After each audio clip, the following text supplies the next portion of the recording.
Susan, welcome to the Mindful Fire podcast. I'm so happy to have you here. Thanks. I'm happy to be here. Yeah, I'm really excited to get into our conversation today. We're going to talk about your journey to creating financial independence in your life. And we're also going to talk about some tax strategies that we can all use to think a little bit differently, perhaps, about our biggest expense during our earning years, which is our taxes. Susan and I caught up a couple weeks ago after she reached out, and we had a great conversation. I said, we have to bring this to the podcast audience. And so I'm really glad to have you here today, Susan. Thank you. I'm so glad to be here. And I feel like taxes, it's a topic that a lot of people just put their head in the sand and they don't really want to think about, but it's such an important part of your wealth building journey that I think it's important to at least get your head around the basics of tax planning so you understand what's going on with your money and how to keep more of your money. I would love to keep more of my money. And I know a decent amount about personal finance and all of that. But yeah, I would say my head's in the sand, with when it comes to tax strategy. I have a CPA I work with, and that's good, but I don't think much about tax planning. So I'm excited to hear kind of how you think about it and what we can bring to the audience, how they can think more about it as well. Yeah. And that's an interesting point that you bring up too with the CPA, because I hear that a lot. Oh, well, I have a CPA and I just send all my stuff to them.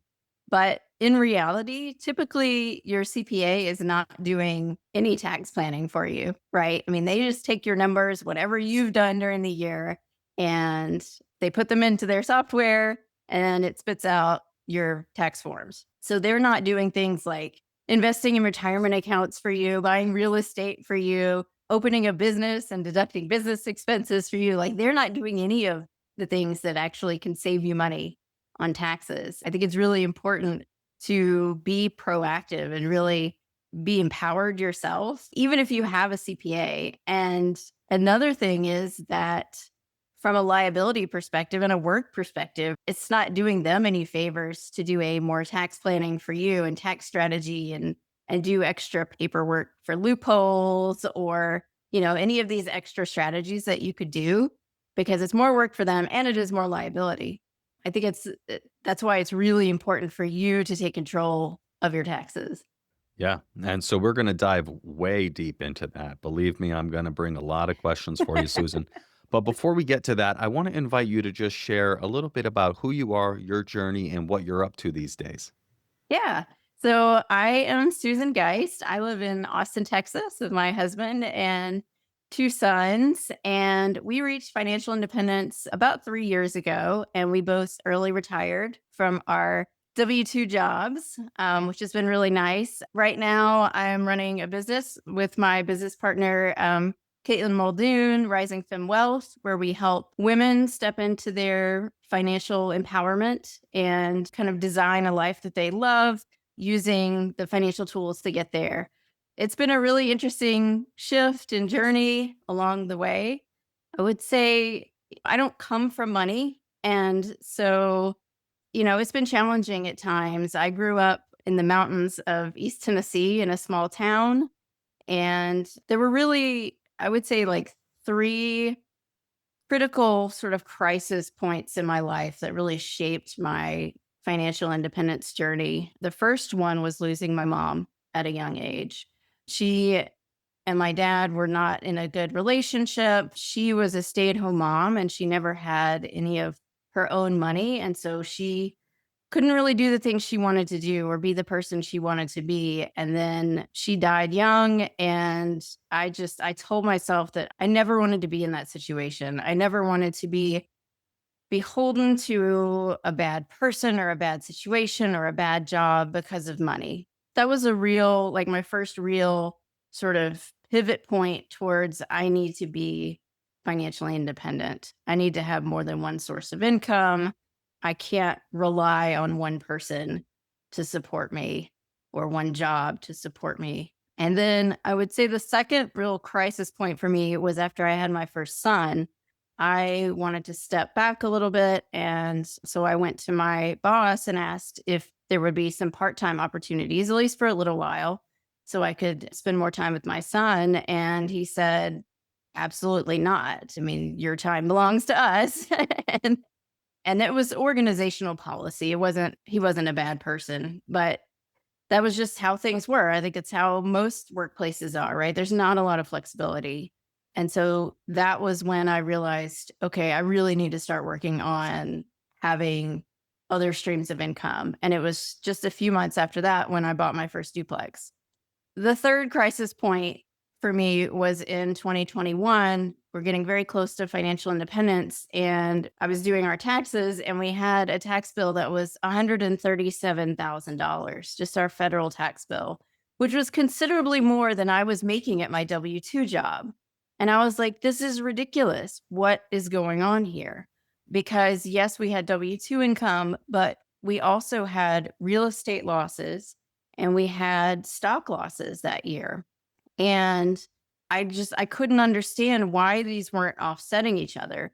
And so that is what made me start getting into tax strategy and to start looking at, well, how does the IRS actually look at income? How is this set up on their end? And what can I do to change that? And so the next year, I was able to get our tax bill, our federal tax bill, down to about $6,000 with more income coming in. 2023, I finally hit the elusive $0 tax bill. And then 2024 was also $0. Wow, across the board. Holy moly. The story, the pivot points, but also, I mean, you finished strong with the 2 years of zero tax bill. That's not how I've been operating, and I would like to be because that would be a lot more money in staying in my pocket. So, yeah, thank you for sharing the background and the pivot points that you had in your life. Sounds like three rather large wake up calls that really pushed you towards wanting to have FU money, right? Yeah. To be Mhm. able to own your time, own your life without having to rely on anyone or anything to make sure you can live that life. I think that is what attracts a lot of us to financial independence and the FIRE movement. So you mentioned, Susan, that one of the things that you are focused on now is supporting women with Rising Femme Wealth to step into their financial empowerment.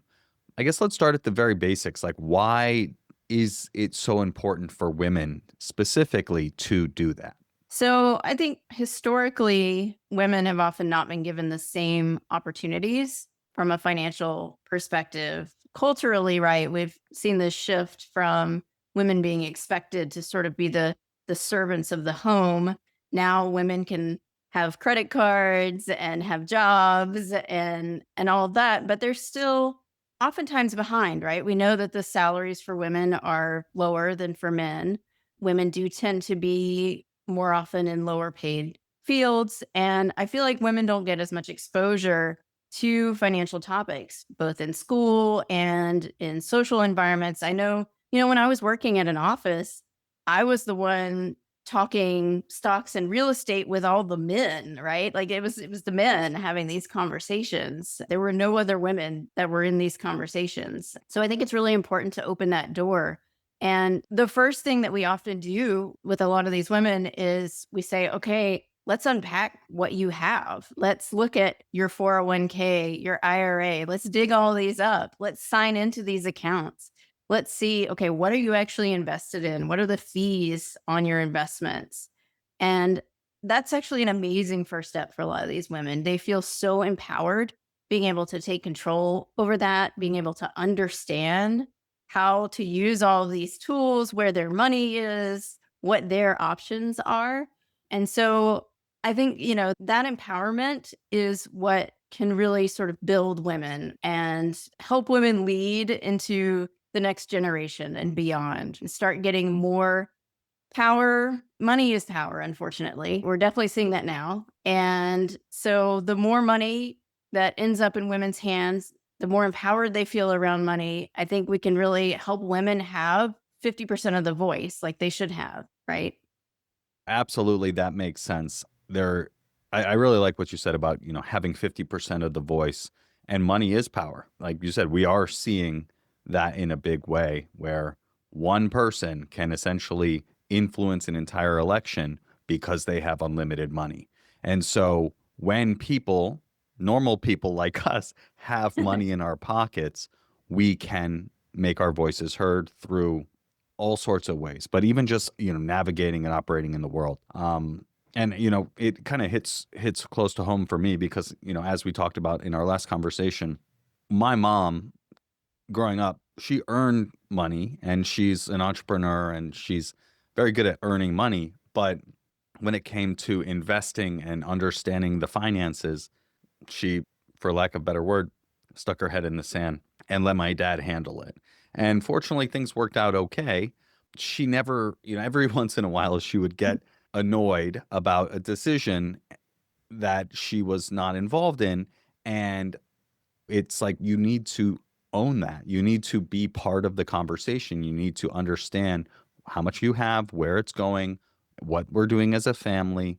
And I think that it can seem overwhelming at first. I mean, certainly for me, when I was getting into personal finance, until I read The Simple Path to Wealth, I was like, I don't know. So I'm just going to wait. And Yeah. fortunately, I wasn't spending all my money. But I think that a lot of people and a lot of women also have this overwhelmed feeling. So they just said, I'll figure it out later, or I'll let my husband handle it and I'll just do my thing. But it's so important. And you never know what is going to happen in life. Your husband Right. could pass away. You could get Exactly. divorced. Things could go Yeah. south in the relationship. And you don't want Yeah. to be in a situation where you have to start from literally nothing. Yeah, we get a lot of women that come to us and they are, middle age or a little bit older. And that's exactly why they're getting a divorce, or they suspect that their husband is about to leave them, or they are planning on leaving their husband. Or we've had women whose husbands are older. And so they're like, at some point, I'm probably going to be alone. How do I handle this money? And so those are issues that we confront a lot, like big life changes that leave women in a position where they need to know how to handle the finances. If you were to give a piece of advice to a woman who's listening to this, what would your advice be for them to step forward into their financial empowerment? Where would you recommend they start? Yeah, I mean, I think knowledge is always power. Even if you decide not to do anything with the knowledge that you have, and I even say this, with the tax strategy too, just having the knowledge is power. Knowing your situation, knowing what accounts you have, knowing where your money is invested, when you can access it, that is empowerment. One of the things that we do with women right at the beginning, even so before we meet with them, we have them set up a simple financial tracker. They record their income, all their sources of income, their expenses, and their investments. And so, right there, they've got a snapshot of everything that's going on with their financial life. And that, I think, is one of the most empowering things we do with women. And it's so basic, but it's just something as women and really anyone, like we're busy, right? Like it's hard to take the time to sit down and actually untangle all of that. But it's so essential and it's such an important first step to just, get a baseline. Where am I at right now with my finances? And then we can start figuring out, okay, what do you want your life to look like? How much money do you need to be able to buy your time back? Do you want to work part time? Do you want to be able to switch careers? Do you want to not work at all? Do you want to take summers off? Like, what do you really want that to be? And so we take that baseline and then we can sort of pull levers on that, right? And figure out, okay, how do we get to this life that you really want to live? I love that. And obviously, you support women through the work that you do. How can people reach out to you and start with that financial tracker?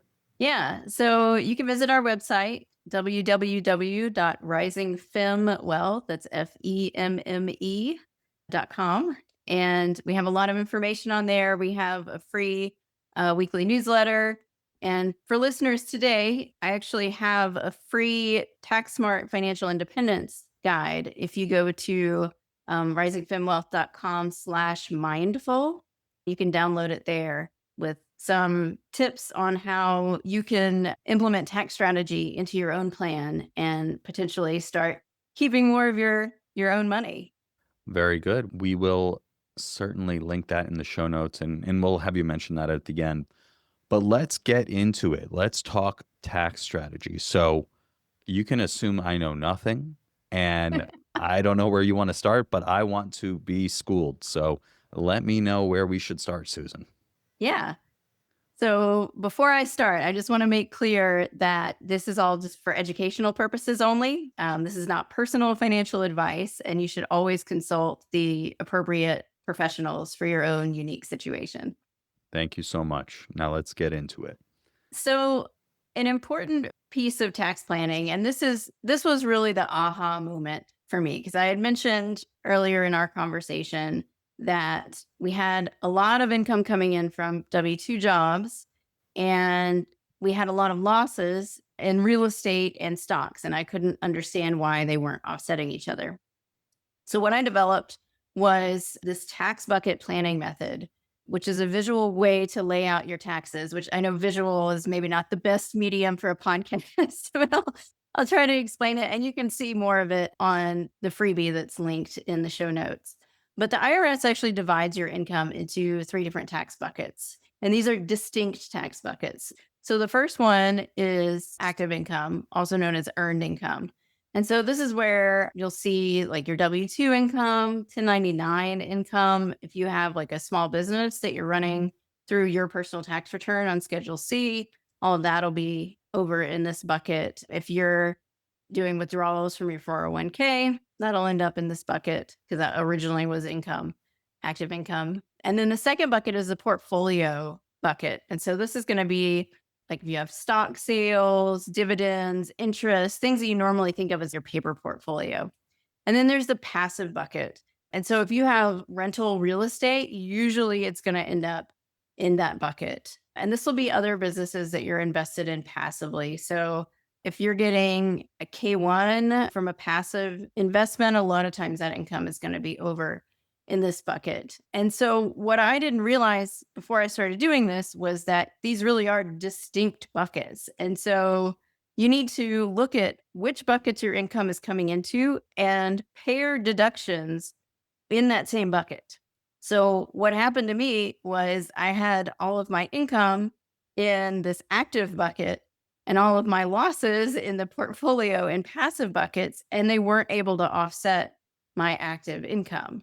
And so what I ended up doing the next year was saying, okay, how can I shift things around so that my income is actually offset by certain deductions that I can have? Got it. So you have three types of income that are in Mhm. distinct buckets, and the deductions that can reduce that income needs to be in the proper bucket to actually reduce the income of that bucket. Correct. Got Yes. it. And active income is essentially you're working, you're trading time for money and Right. actively earning the money. Can be through a business, but that business would be something that you are actively working on. Like, so my business is essentially an LLC and I am doing consulting and coaching. My time is being used for money. And so it's in that bucket still as a business. Now, the reason I ask in that way is the third bucket you mentioned is passive bucket. Real estate, why is real estate in that bucket versus it being a business? Because, like, theoretically, you could be fixing up a house, you could be finding tenants and fixing toilets and all of that. Feels pretty active to me. I agree. Owning real estate myself, I definitely agree that there is really nothing passive about it. But this is how the IRS has classified real estate. It's a fairly recent change within the past few decades, but now long term rentals, especially, are classified as passive income. And so, but one of the tools that I was able to use, so the IRS will actually allow you to classify short term rentals as an active business if you're managing them yourself. And so you can actually take the short term rental and move that to the active bucket. If you put in enough hours of time, you're the main person doing the work on that short term rental. And so that was a huge tax savings for us. And that was a big part of us getting our tax bill down. We had three short term rentals that I was managing.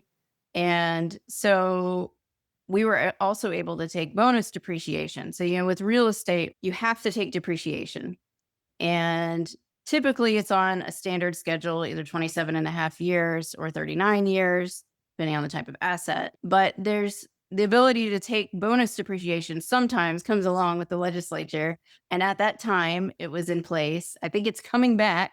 It's in the current bill to come back this year, 100% bonus depreciation. And that allows you to accelerate your depreciation deduction. And so any assets within your property that are typically depreciated in 5 or 15 year periods, you can group those and take them all up front. So for me, on one of my short-term rentals, I was able to take 160,000 as a deduction on my taxes against my active income because I was managing that short-term rental and I was able to offset my W-2 income with that deduction through bonus depreciation on my short-term rental. Got it. And what was being depreciated? Like, I have a vague understanding of what that means. So I assume people listening to this that aren't as intimately invested in real estate also might be wondering, Yeah, what so is depreciation? Let's start there. And then what are things that you can depreciate? You don't have to give me your exact situation if you don't want to. no, that's a good question. So you can think about depreciation like when you buy a car. And Mhm. so your car is not worth as much. Well, pretty much the second you drive it off the lot, it's not worth as much, right? But year over year, it's losing money. It's, not in as good condition. Things are wearing out. It's depreciating in value. And so the way real estate is set up is the government depreciates it, even though logically typically real estate appreciates, right? So it kind of doesn't make sense, but it's how it's set up. And But it's like so, the full price. It's like you buy a house for $100,000. It has some land, it has a house on it. You're depreciating everything? Or is it just yeah, the house, it's or is it just the building value. just the Yes. building value? Okay, Right. yeah. So Because I guess typically, the land is just the land. right, because that the land doesn't really lose value, right? It's just Right. the land. So typically what I'll do is I'll go into the tax records and I'll see how they've split percentage wise the land and the building value. And that's what I'll use to determine what my beginning depreciation amount should be. And then I'll do a cost segregation, which is you do a study where you go through the property and you look at, okay, which assets are going to be depreciated in 5 years, which are going to be depreciated in 15 years. And so 5 year assets, those are going to be things that wear out pretty quickly. So like a lot of your appliances, blinds, ceiling fans, some flooring, things like that. And so that's what'll be recorded on the cost segregation, right? And then 15-year assets are typically going to be like landscaping assets, so like decks, patios, things like that, that typically do wear out a little faster than the house would wear out. What this does, the bonus depreciation, you'll add all of that up and you get to take that depreciation all together at All once at once. the first year. You still have some standard depreciation the rest of the time too. You just get that big bulk of depreciation in that first year. And so, one strategy that I've done with my short term rentals is I've actually moved them over to an active business for myself that first year where I deduct this big bonus depreciation. I get to use it against, at the time, W-2 income and then move it back over to the passive bucket by getting like a property manager. And then it becomes a passive asset again. I'm still getting a little bit of depreciation, but my big bang for the buck I already used. It's just that you were actively managing it in the year where you're taking the deduction. Correct.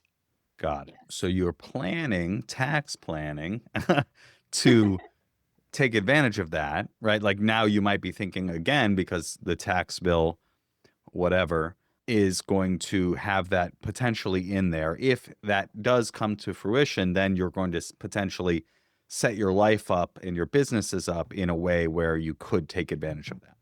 Correct. It made sense to move it back to my passive bucket because we've been selling off our short term rentals lately, and we have a lot of passive carryover losses in that passive bucket from other things we've depreciated. So when you invest in like real estate syndications, like an apartment building, there's like a limited partner, a lot of times they're taking bonus depreciation too. And so you get this write off up front Mm. and so when we sell our short-term rentals, instead of having to pay the capital gains, we can go ahead and use that write-off that we've already got sitting in that bucket. So I needed to move it back over from active because Mm. otherwise I would be stuck with this big tax bill. So I had to move it back over to From passive, sell from the it, sale and then absorb that sale with other depreciation, right? And so that it's like a shell that they game. that they are the active managers of that business are taking, but you as an investor, a passive investor, can Passive. Yes. pass back to you. Couple questions about the depreciation before we move on. You can only do this one time, right? Like if you're doing the bonus depreciation, you're going around the house, you're making, sounds like you're making a spreadsheet of up the floor, it's worth this much. The blinds, they're worth this much and they depreciate over this period of time. The fridge, the deck, all of this stuff, you're making a list, right? Is that correct? Essentially, yes. Essentially making a list. And then you're taking that amount, you're depreciating the full amount of what those are worth right away. Is that? Essentially. So there are online tools that help you do this. And I so would hope that's so. what I use. Yeah. You can But it, also hire an engineering firm. That's going to be really expensive. But if you have a right, big property, like an apartment building, you're definitely going to want to hire an engineering firm. right. If it's just like a short term rental, one short term rental, cabin or whatever, you can definitely do the online version. But you're basically saying, like, I'm not just making up these numbers. Correct. This trusted source is telling me that Right. this amount of flooring is worth this much if it's this age. And Right.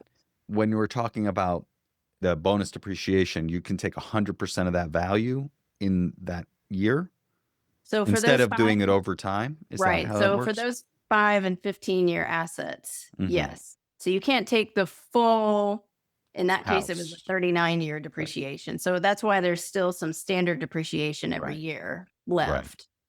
And is And that the difference? Is that like, because if you're depreciating the floor and the blinds and the fridge and and the deck, right? Like right. what's left is basically the walls, right? Correct. And Yeah. the So roof. it's what's left still being Right. Okay. depreciated over the 27 and a half or Got it. 39 years. So And the it's the difference. 100%, yeah, the 100% depends on what the legislature puts in the bill. What we've seen the past few years, so we had 100% depreciation and then it started dropping by 20% every year. So it was 80%, 60%, 40%.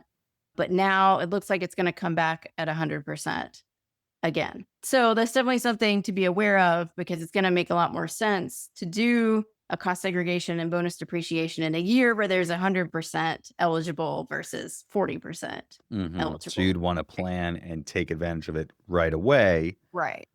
Yeah, I Or see. or in Or a year, whenever it goes into you effect can actually hold off. You can buy it in 1 year, and then whatever that eligibility was for that year, you can do it later on if you need to. from when you bought it. Yes. I see. Okay. Definitely in the weeds. I told you I'd have questions. Cool. So I understand that. While we're in this bucket, this earned income bucket, are there other things people should be thinking about to offset their taxes? Yeah, so, I mean, the first thing, of course, is the low-hanging fruit, right? The tax advantaged accounts. So that's gonna be your 401k, your IRA, HSA, things like that, right? That give you some sort of tax benefit immediately. And so that's where we typically start with clients. We're looking at, Right. okay, well, let's hit this low-hanging fruit. What are you eligible for? Are you taking advantage of it? Does this make sense? And then we can start getting into some more complicated strategies. Like I mentioned, this short term rental loophole. Also, there's like real estate professional status. That's another thing that allows you to move one bucket to another bucket. With real estate professional status, we usually see this with married couples because they'll be filing jointly. And so typically one of them will have a W 2 job, the other one won't. And so the other one will take the steps to get qualified as a real estate professional. And so typically they own rentals, they're managing those rentals, they're doing something in the real estate space that qualifies as their primary business. And at that point, the IRS sees it as a small business. And here we go again. We can take everything in that passive bucket, move it over to the active bucket. So all of those real estate losses now can be used to offset the partner's W 2 income. And there's even a way to do a grouping election to group in like real estate syndication investments into that real estate business and move that whole thing over once you've got your real estate professional status. So you do have to be doing some active real estate. You can't just be syndications, but then you can dump that whole bucket. And so we see a lot of couples that are in that situation where one has, a high paying W 2, the other one is managing the real estate portfolio and they're paying no taxes because of the real estate write offs every year against that W 2 income. So we start looking at strategies like that. Does that make sense for people? And then, of course, the business aspect. We've talked about how the small business income is coming into that bucket. Are you accounting for your expenses correctly? Are you taking advantage of everything you can write off? Are you writing off, a home office or your internet, car, just different aspects that a lot of times people have forgotten about or don't realize are really actually a part of their business. So we look at that and we look at whether people actually have a business that they don't realize. A lot of people are doing side hustles, but they haven't realized, oh, I am making money off of this. This is a business. We help them actually incorporate that right into the tax return, right? On Schedule C, well, you need to be writing off your expenses for that too. So that's another way that they can be working on that active bucket. It is a hard bucket to work with, especially if you're just W 2. If you're just W 2, you don't have a whole lot of options. If you think about how the taxes are set up, there's two different paths, right? So you've got your W 2 path where your taxes are taken out, then you get paid, then you pay all of your expenses. You've got this other side, which is like business and real estate. You've got your expenses coming out first, then you pay your taxes. So the more income you can get in that other side where you get to deduct your expenses first, the better from a tax perspective. It's talked about in Rich Dad Poor Dad by Robert Kiyosaki. It's definitely got me thinking. I mean, I'm certainly doing the business aspect. I was doing it as a side hustle. I am doing it now as a full-time entrepreneur. I guess a couple things that I'm wondering. I'm probably not taking as many deductions as I should. I basically my like tax preparer or whatever years ago was like the home office thing is not worth doing because it raises your audit risk. Is there any truth to that? Anything on your tax return can raise your audit risk. I think most people's audit risk is pretty low. And I think most people have good intentions with their taxes. And so I think what the IRS wants to see, and I think a lot of people are just scared of audits in general, but the audit process is not exactly what I think people imagine it to be. I think people imagine that the IRS is knocking on their door and they demand all of your paperwork for the past 20 years. But typically, the IRS first will send you a letter in the mail just about one aspect of your tax return, right? And they'll say, we have a question about this one particular line on your tax return. Can you just provide us some information on this? So it's not as scary as what people think. And also, like I mentioned, the IRS wants to see good intentions. And I get this question a lot with small businesses. People will ask me, oh, well, I'm just not making very much money in my business. Are they going to come audit me? What the IRS wants to see is that you are actually trying to have a business. And if you can show that you are trying to have a business, typically that's good enough for them, right? Like, are you investing in that business? Do you have a website? Are you investing in some marketing or some training or something, right? To it's not just a hobby. And so if you're using your home office, then that is a valid tax expense that you can write off. But again, like I said earlier, a lot of CPAs, they're just lazy. It's more work for them. They're probably not getting paid anymore to go through that paperwork for you. So it's just easier to say, don't worry about that. That's just, Mm, it's a liability. We don't need to mhm. put that in. That Right. makes sense. That makes And sense. this is why I do my own taxes. So my tax return last year was over 400 pages, but I still do it myself Well, you because paid I 0 want in to, taxes, so I think that's worth the effort. yeah, I want to be in control over it. I want to know exactly what numbers are going in there and what I can take advantage of. Okay, I guess another question on that front. I guess I'm wondering, should I be doing like a solo 401k now that I'm a entrepreneur, LLC, basically?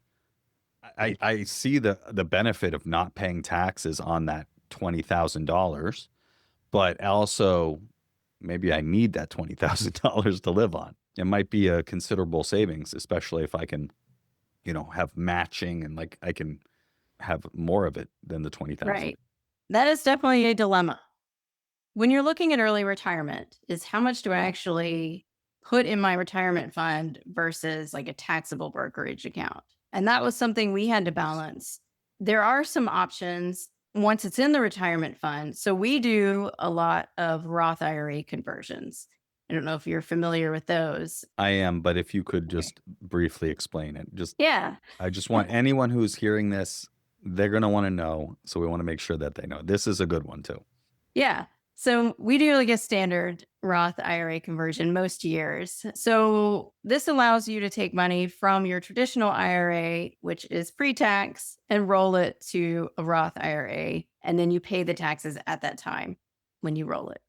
And it's a really good tool to use in early retirement, or like if you're taking a sabbatical, or if you've been laid off, you have part of the year where you're unemployed. Essentially, when your income is lower than it typically is and your tax rate is lower than it typically is. So, say, you were working a high power job in a 37% tax bracket, but then you suddenly get laid off, you have a year of unemployment, your tax bracket is now, say, 12%. That's a great time to take some money and roll it over when your tax rate is a lot lower than it would have been otherwise. That's the standard Roth conversion. It's something it's very popular with early retirees. And that is a way that you can access your money, your retirement money, more quickly. You do have to wait 5 years after rolling it to be able to access it. But then you can access your contributions at any time, tax and penalty free. You have to wait to access the growth till you're 59 and a half. Can I do that if my wife still has a high income? So it's not going to be as valuable because you're probably still in a pretty high tax bracket. But yes, you can do it. Anyone can do it.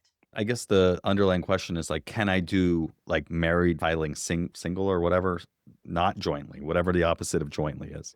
You could, but I would not recommend filing separately. Typically, that's not going to get you your best tax outcome.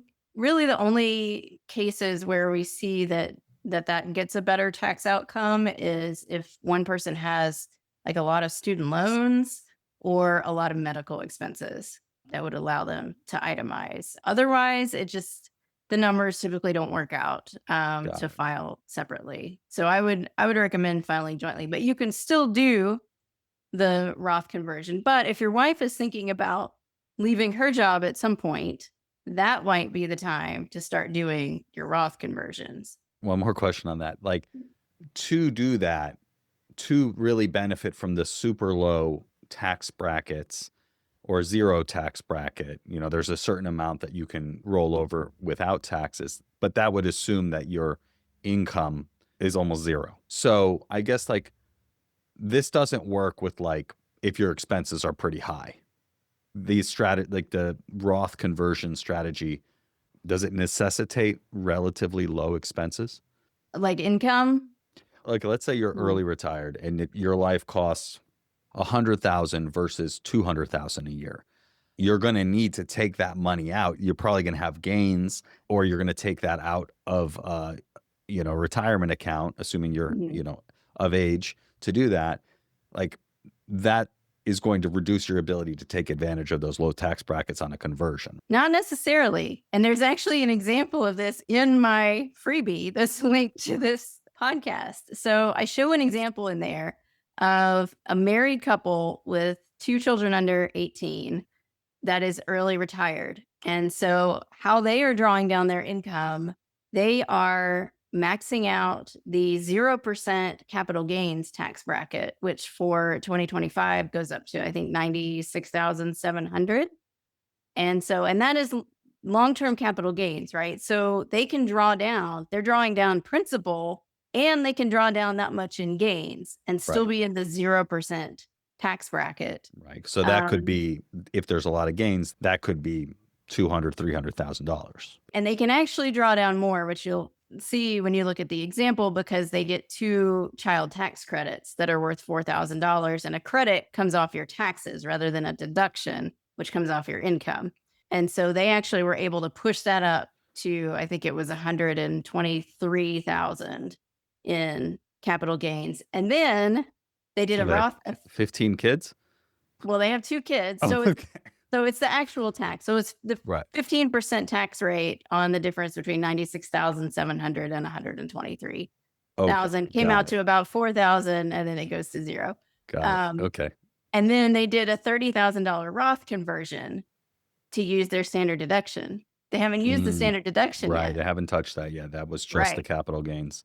Yes, so they're moving Okay. $30,000. That's where the Roth conversion comes in. So they use that standard deduction. They're in the 0% capital gains bracket. They get their child tax credit for the two kids. And so they've been able to draw down principal plus about $123,000 in gains, long-term capital gains from their account, and do that Roth conversion, and they have a 0% tax rate. And I that's what like we see that. with a lot of early Right. retirees. I actually am doing something very similar to that with my portfolio right now, except I also have a lot of stuff happening in the passive bucket with all my real estate and write-offs and a lot of stuff churning over Right. there too. Yeah. We should probably move on. But thank you. Yes. No, very good to think about. So I guess just closing the loop on the 401k, like, does it make sense for me to look into getting a solo 401k and contributing to that to reduce my income? Or do you Yeah, I would definitely look into it. You can look at a solo 401k. You can also look at a SEP IRA. That's the other alternative mm, for I had one of those people who are, before, yeah. yeah, who are self-employed, and see which one might make more sense for you. You can't have a solo 401k if you also have one with your W-2 job. So that's something to keep in mind if you were to go back to a W-2. If I still have an old one that I'm not currently contributing to, can I Yeah, have a that's solo okay. 401k? That's Yeah. okay. Okay, I'm gonna stop making this all about me, and we're gonna move on to the second bucket, which is you said is like the portfolio, paper assets. Yes. So what can we do there?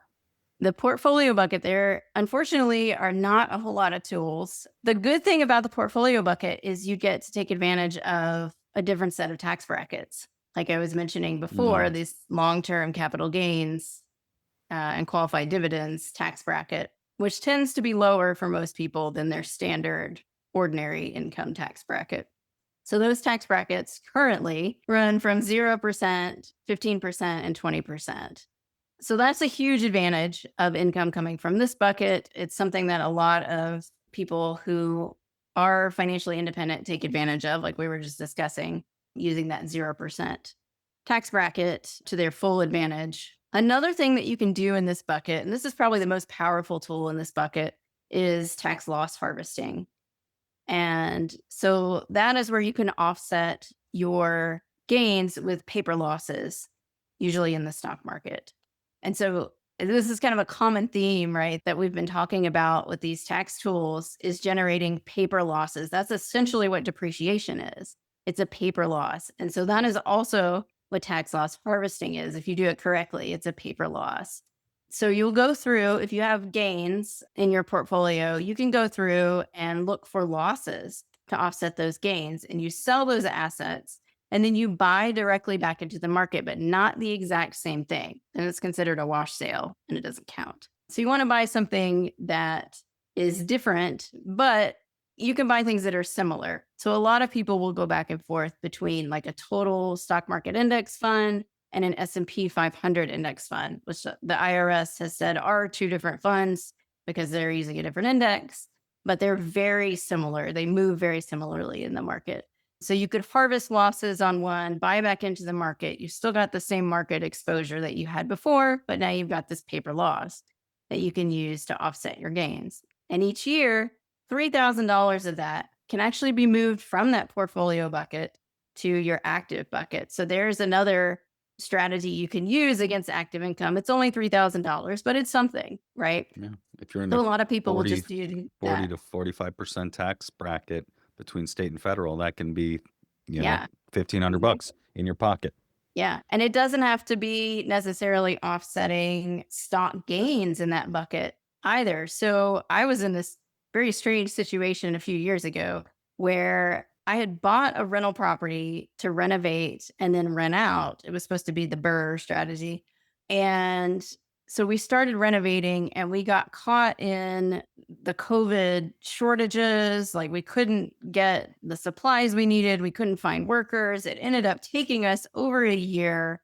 The market was starting to soften. And so we ended up deciding we needed to sell that property, but we weren't house flippers. It wasn't an active business for us. So that income from selling that property wasn't in our active bucket, but we never used it as a rental. So it wasn't in our passive bucket.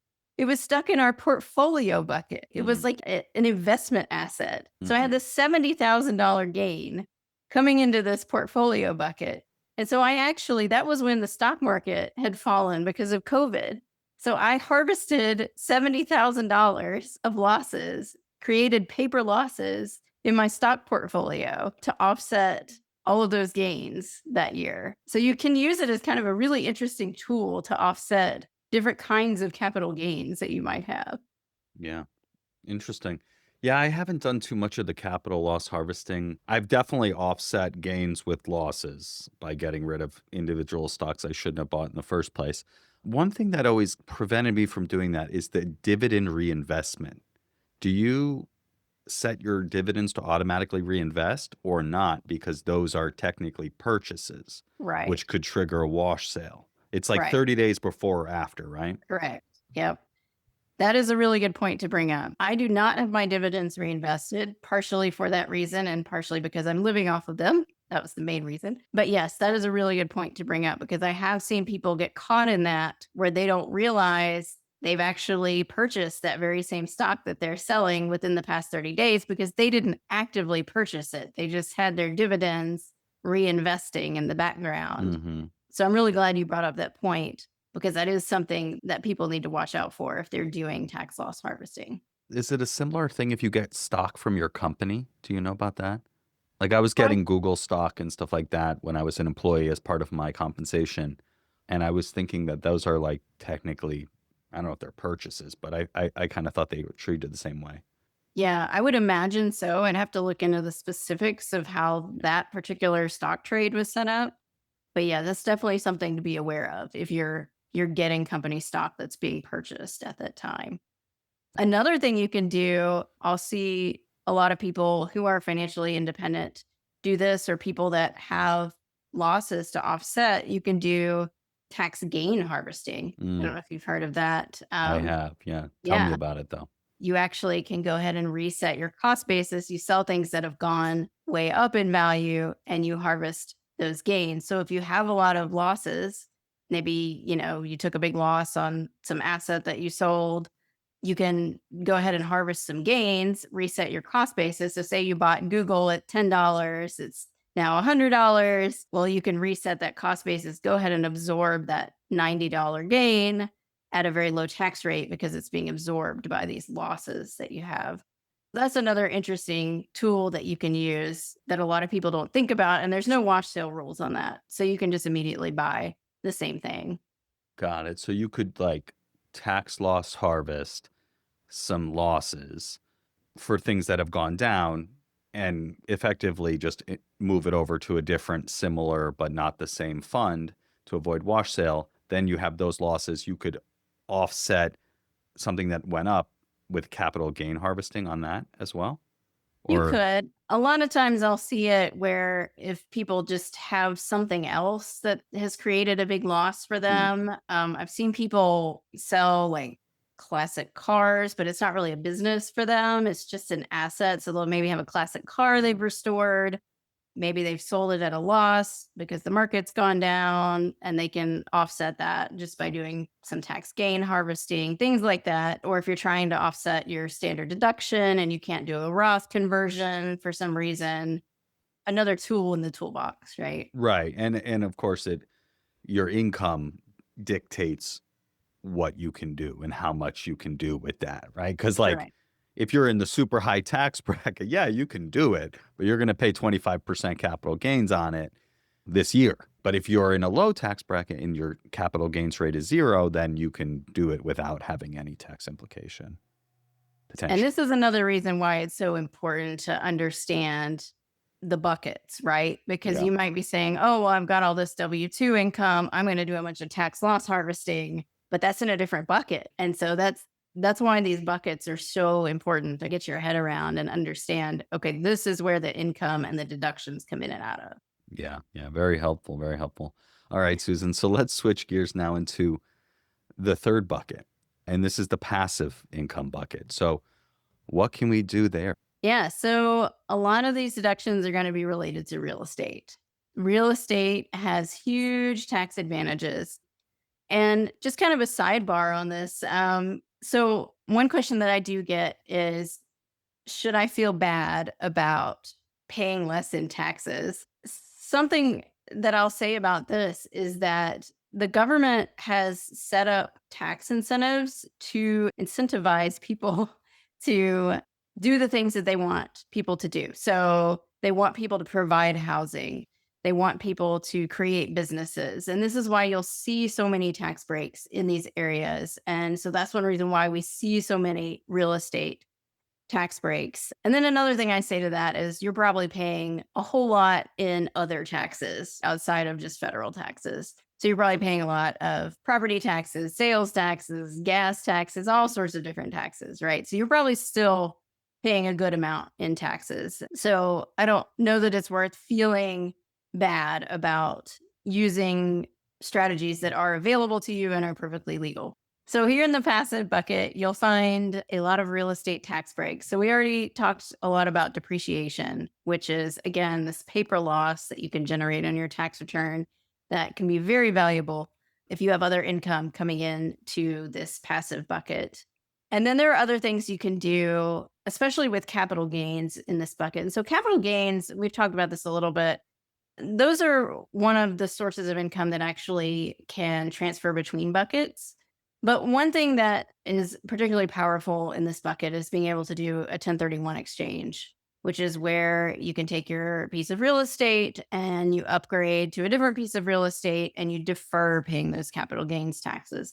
And you can keep rolling that indefinitely. And you'll see a lot of really wealthy people will use this as a strategy. And when they need money, they will just borrow against those properties or do a cash out refinance. They won't actually ever exit the 1031 exchange path that they're on, right? They just keep exchanging, exchanging, exchanging. Then they die. The cost basis is reset for their heirs. And then suddenly there's all this generational wealth that was created. And that's where a lot of families who have wealth now got their wealth from in the past, was from Yeah. these big real estate portfolios that passed on to them. And just question on that, like you can borrow against these assets essentially. You're just using them as collateral and taking out a loan from a bank or So, yes, in certain ways, you can sometimes do a form of like a home equity line of credit. There are a few that will do loans on rental properties. Once you get to a certain level of wealth, people will loan against your assets. So, as your pool of assets gets bigger, you're able to pull more money out. And you can always do like a cash out refinance if you need to, too, on these assets. And then you can also do this once your brokerage account gets high enough. You can do a securities based line of credit. I have one of those and I actually use it to purchase real estate. So you can borrow money against your stocks. and there's an interest rate on that, There is right? an interest rate Yeah. on that, but it's usually pretty competitive. The more money you have, the more competitive that interest rate's gonna be. It's like this horrible cycle, right? I It's know. like the Yeah. richer you are, the more free stuff you get. I It's know. I yeah, know. It's so true. It's very expensive to be poor in America. That's it what is. I have heard and noticed. I've heard this. I think I read an article one time in the New York Times or something about how Jeff Bezos can buy a $500 million yacht without selling one share of stock.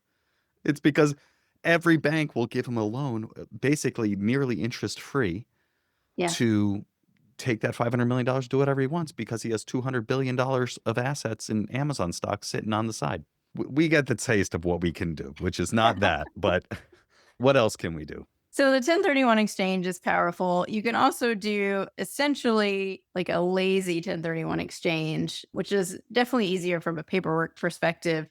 By selling an asset, you've got your capital gain, but you buy a new asset and you do accelerated depreciation or bonus depreciation up front. And so you're essentially deferring that gain by offsetting it with this Mhm. new paper loss, but you're not doing an official 1031 exchange. And so it Right. saves you from all the paperwork involved in the 1031 exchange and all the rules involved with that.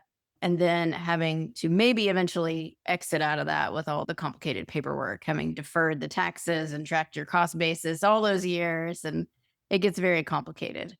So the lazy 1031 exchange is a better way for a lot of people. And you can even, invest in like a real estate syndication that's giving off a lot of bonus depreciation and use it to offset like a real asset that you've sold. Is that like a DST? You can also, Is yes, that you can. different? So you can 1031 into a DST, and that's a Delaware statutory trust. Some real estate syndicators run those. So you could do an official 1031 exchange into those. I typically personally don't like them because they charge a lot of fees. You're not going to get as good of returns as you would get just doing like a lazy 1031 exchange straight into another syndication that's throwing off a lot of bonus depreciation, or buying another property that's throwing off that you can harvest the depreciation from. So in general, I'm not a huge fan of them, but it is something that a lot of people pursue because they're done with being an active real estate investor, and that is an easy way to 1031 into. Right, and then you get like a percentage payment or whatever, like it's like a dividend almost, right? Right. Yeah. Yes. I just know of this because my parents have done that when they sold real estate in the past. What else should I be thinking about here? And I guess, like, my question is, I do not have any real estate investments personally. Should I? So that's a great question. So the number one thing I tell people about tax planning, other than that they need to learn about it, is they should not let the tax tail wag the dog. And so when we do tax planning in our Rising Femme Wealth business, we do it incorporated into an overall wealth plan.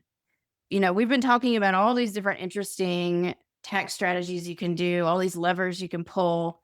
But when it comes down to it, there are a lot of things that maybe don't fit with what you're looking for in your lifestyle. There are a lot of people that don't want to be a landlord. They don't want to be in the hospitality business doing short term rentals. They don't want to have their own business. And I think a lot of times you get sort of these talking heads, especially on social media, and they're telling you, "Oh, you need to go buy this $100,000 heavy SUV that you can write off in your business." And so here you've gone out and you've bought this $100,000 car that you didn't need to save $10,000 in taxes. Yeah. Like, it just doesn't make sense in the Yeah, overall I've seen scheme that. of your Yeah. wealth plan. Yeah. And so I think it's really important. Yes, there are all these tools, but it's so important to first run them through what your life design looks like. Like, what do you really want to be doing with your time? And it may be that just investing in tax advantaged accounts, doing a little bit of tax loss harvesting, that may be the level that suits your lifestyle. And I don't think you should feel bad about not taking advantage of every single little thing and optimizing every single little thing. It's going to drive you crazy. So it's so important to really look at this holistically. And Caitlin and I, my business partner, we used to do a lot of one on one tax strategy sessions with people, but we found ourselves in this dilemma where it's like, okay, yes, this strategy could work for you, but is it what you really want? Like, it was really hard to do that separately without like a whole wealth plan and values and goals and knowing all of that. And so we've kind of pivoted. And so we now have a wealth by design program that integrates all of it together. You can still do some coaching sessions with us through that, and we can help put together a tax strategy, but we're looking at it through the lens of, okay, these are investments and tax strategies that fit with what I want my life to look like. And these are ones that don't. And I think that Right. works a lot better for people. Yeah, you have the context and the Right. clarity on the whole picture rather than just the Yeah. one thing. Yeah, Yeah. 'cause that's kind of where my head's going. It's like, I could do these things, but, like, I would need some real estate. It's like, but I don't want any real estate. So Exactly. what's the Yeah. point? Yeah, it's funny that the example you gave of, like, the heavy $100,000 car. It's like the equivalent of people buying things because they're on sale. It's like you're still Yep. spending the money, right? And they're Exactly. saying it's cheaper, but it is what you're paying. You're not saving money. Saving money is not buying the thing, by the way. Exactly. Yes. Are there any other things that we should be thinking about in this third bucket or overall? I think that's the main one is just to really be mindful of what you want your life to look like and then incorporate the tax strategies that work within that. There are a lot of different ones and there are some things that are going to fit, some things that aren't going to fit. And I think just knowledge again is your best tool. Yeah, very good. And remind us again where people can download this guide that walks them through the buckets. Yeah, so it's at www.risingfemwealth.com/mindful for your Mindful Fire podcast. And it is the Tax Smart FI guide. And so you'll see a lot of the things that I talked about today and the tax bucket planning strategy. I have the buckets laid out there with the different forms of income. And then I also show an example of the $0 tax plan for the financially independent couple with two kids that I talked about too. Perfect. I will be downloading that as soon as we finish recording. So I recommend you all go and check that out as well. One last question on tax planning. When do you do tax planning? Because it sounds like it takes quite a bit of forethought to actually implement these strategies. Not something that I would describe as my strong suit. So how and when? So I actually have a spreadsheet set up with my 3 tax buckets, and I usually start looking at it in the winter of the year before I'm doing my tax planning. So I'll start looking at it in like November, December, say in 2024 for the year 2025. And I start setting up my tax buckets. One of the reasons that I do that is because I use the Affordable Care Act for my healthcare. And so I have to estimate my income to apply for those plans. And that's in December. So I have to have a pretty Mm, good idea of what my income is going to be. So I have to go ahead and get all my tax buckets set up and say, okay, this is what I'm expecting with like dividends. Are we selling a property this year? Can I offset that with any losses? Like I have to really have that nailed down pretty well. And I know that's hard, like especially if you have a business, right? To kind of know what's my income going to be. You have to estimate. But I recommend starting then. Start before the year. And then as the year goes on, you can refine your buckets and see, okay, are there some other levers I can pull? Do I need to do some tax loss harvesting? Do I need to contribute to a 401k or an IRA? The great thing about contributing to an IRA is you can contribute until April 15th of the next year. So once you've already maybe gotten your taxes together, you can say, oh, I need to make this contribution to lower my tax bill. So you have a little more flexibility there. Unfortunately, you can't do that with the Roth conversion. You have to know by December 31st. A lot of people like to do their Roth conversions up front in the year because it gives it more time to grow tax free through the year. You just have to make sure if you're going to do that, you might need to pay quarterly taxes on that. Yeah, I think yeah. a lot of people who have businesses also, they're doing a lot of estimating too for their quarterly tax payments. So people are probably even doing more tax planning than they realize. Even when you set your 401k contributions at the beginning of the year, you set all your deductions, filling out your W 4 for your employer and determining your dependents. All of that is tax planning. So I think you're actually being more proactive probably than you even realize, even if you don't have a spreadsheet and you're tracking everything immediately. Got it. I think you'd be shocked to see where I'm at. But there are some things that I do and more that I can do. And saving money on taxes is a good incentive to actually start doing those things. So, Susan, let's switch gears now into what I call the Mindful Fire Final Four. Are you ready? Yes. All right. So the first question is all about envisioning. So we talked about how you're financially independent, have this business, gone deep down the rabbit hole of tax planning. But we didn't talk too much about, kind of what your life looks like. We talk a lot on this podcast about envisioning and thinking big about your life and what you want. the life that you want to create. So I'd love to just hear a little bit about your vision for your life and for Rising Femme Wealth, and what's your big vision for life? Yeah, that's a great question. So this is interesting because one of my sons goes to a Waldorf school, and as part of their pedagogy, they see life as divided into periods of 7 years.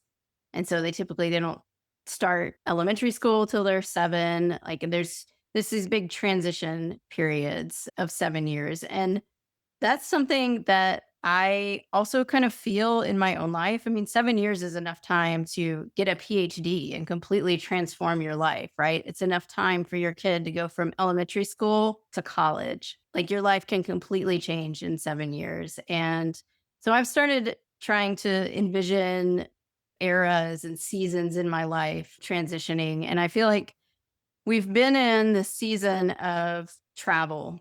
So we left our jobs. We spent a month driving through Southern Africa with the kids. We spent a month in Japan. We went to Chile, Patagonia. We spent a few weeks in New Zealand.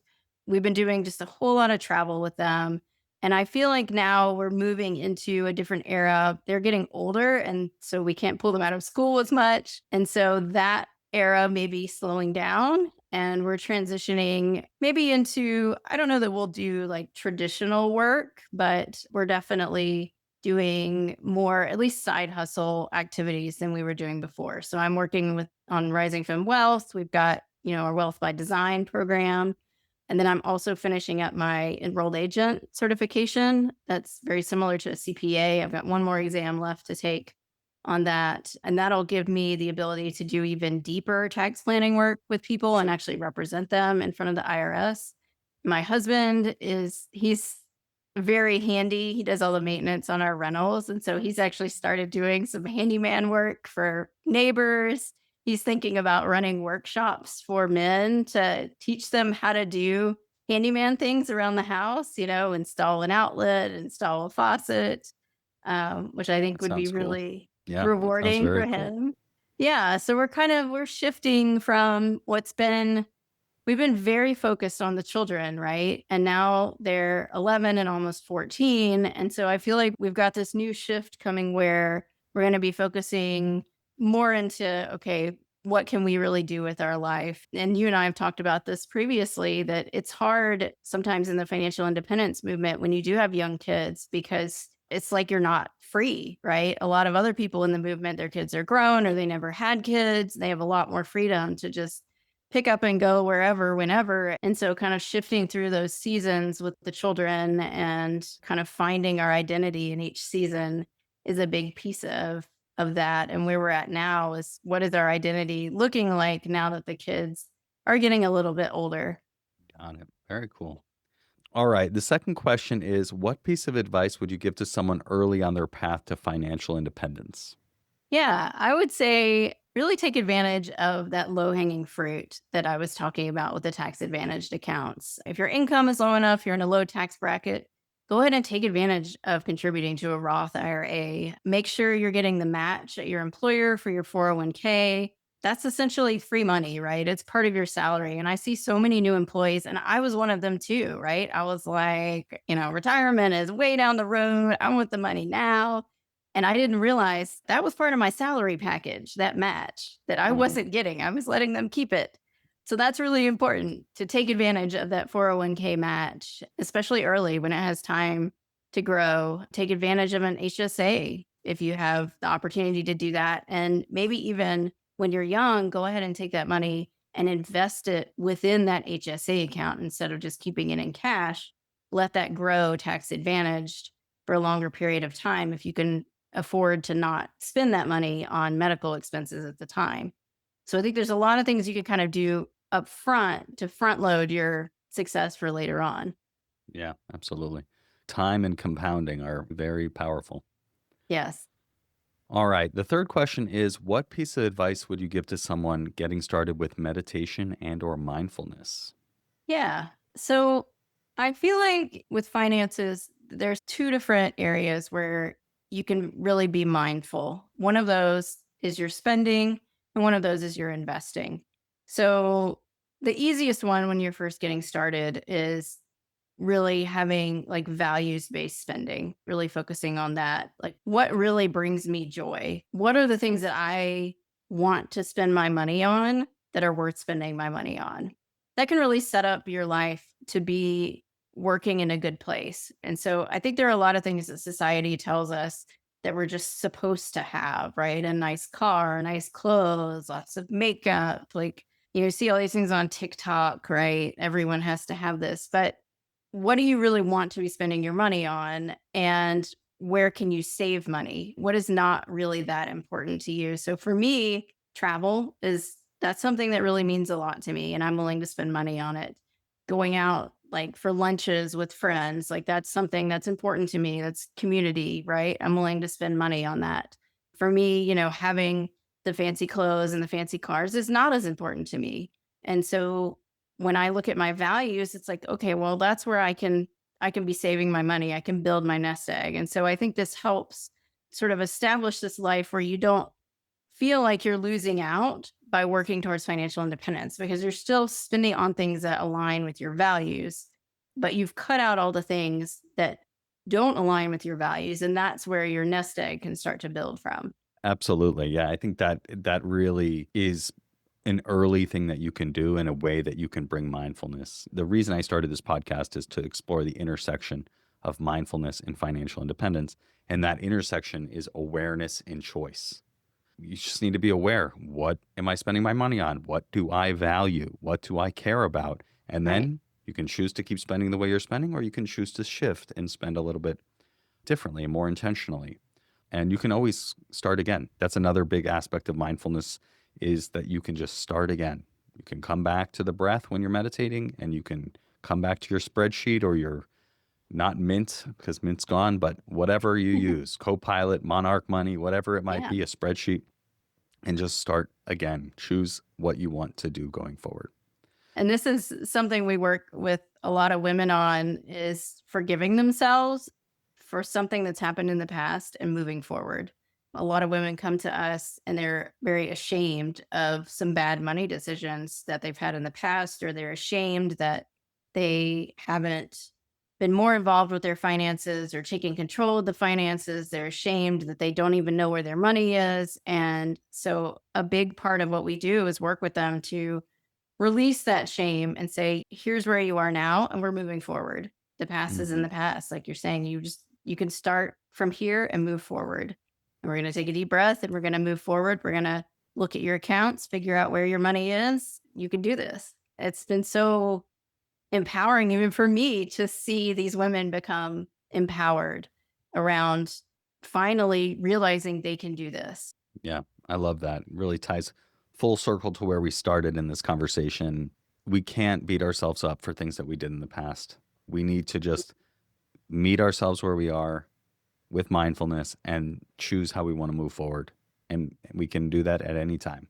The last question, Susan, is how can people connect with you online, learn more about Rising Femme Wealth and your work there, and just how can people follow along with you on the internet? So again, my website is www.risingfemwealth. That's FEMME.com. We have some resources on our website. If you go to our website /mindful, you can find the Tax Smart Financial Independence freebie that goes over a lot of what we talked about today.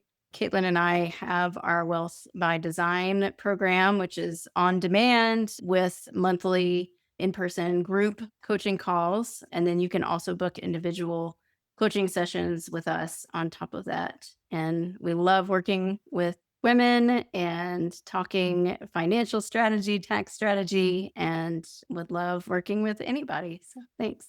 Absolutely go check out their website and get that free tax planning guide. I'm going to get it right now. Susan, thank you so much for being here. Absolutely pleasure to talk with you. And I really appreciate you going into all that detail on the three bucket strategy. As I said, I'm going to get that guide right now. And I suggest everybody goes and gets it as well. Thanks so much, Adam. I really appreciate you having me on, especially to talk about taxes, which I know is usually not people's favorite topic, but it's so important on your wealth building journey. So I really appreciate this opportunity.